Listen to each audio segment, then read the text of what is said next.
Last Thursday, Dennis Schröder's dream came true. Following a season in which the German point guard started for the worst team in the Eastern Conference, Schröder let it be known that he wanted to spend his prime competing for a title.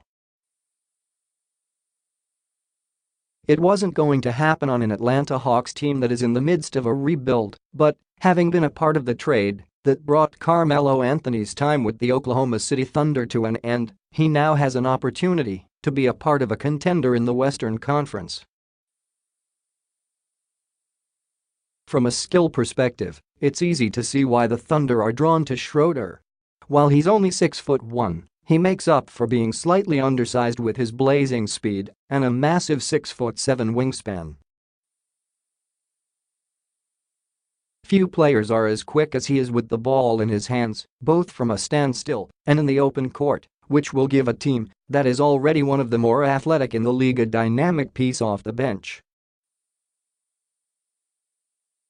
Schröder puts that speed to far more use in pick and rolls and isolation than he does in transition. He averaged 9.2 points per game as the ball handler in pick and rolls last season, the 4th highest rate in the league behind Damian Lillard, Kemba Walker and James Harden, and 3.5 points per game in isolation, the 11th highest rate in the league behind the likes of LeBron James, Chris Paul and Kyrie Irving. He scored those points at a decent rate, ranking in the 68.8 percentile in pick and roll efficiency in the 90th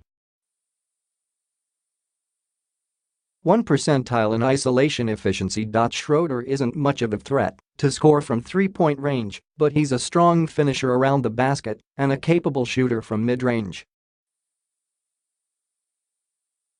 A third of his field goal attempts were two-point pull-ups last season, and he converted 48.9% of those opportunities. His ability to create his own shot in pick and rolls and in isolation should help the Thunder keep their head above water whenever Westbrook isn't on the court.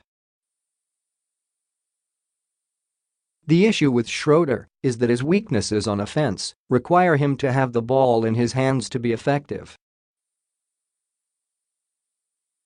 The fact that he had the same usage rate as Irving and Lillard last season won't be much of a problem when he's leading the second unit in Oklahoma City, but he'll have to prove that he can play alongside Westbrook and Paul George for the 3 years and $46.5 million remaining on his contract to be worth it for the Thunder. Based on what we know about Schröder to this point of his career, he will struggle to share the court with the Thunder's all-stars.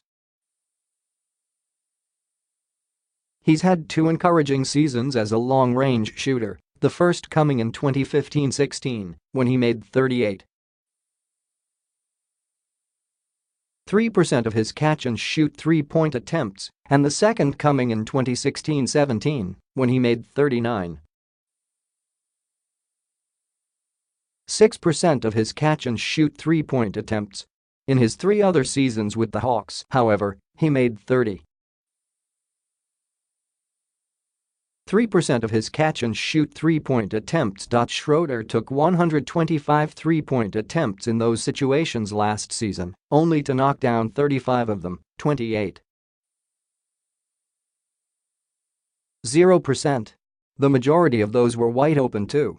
If he can't develop into a more reliable threat from the perimeter, Schröder's inability to space the floor will make it easier for teams to slow Westbrook and George down by clogging the paint. Another area of concern for Schröder is defense. Despite his long arms and quick feet, the 24-year-old consistently checks out as one of the worst defenders at his position. Perhaps a new situation will motivate Schröder to be a more engaged defender. If it doesn't, the Thunder can at least hide him on that end of the floor in ways the Hawks couldn't by surrounding him with versatile defenders at every position, from Andre Robertson and George in the backcourt to Jerami Grant and Steven Adams in the frontcourt. His shortcomings on defense won't prevent him from being a solid backup in Oklahoma City, but it would limit his ceiling tremendously if he doesn't improve. The combination makes Schröder a high-usage point guard with a tremendous amount of talent, albeit with glaring weaknesses as a shooter and a defender, making him a fascinating gamble for a Thunder team looking to compete with the Golden State Warriors and Houston Rockets next season.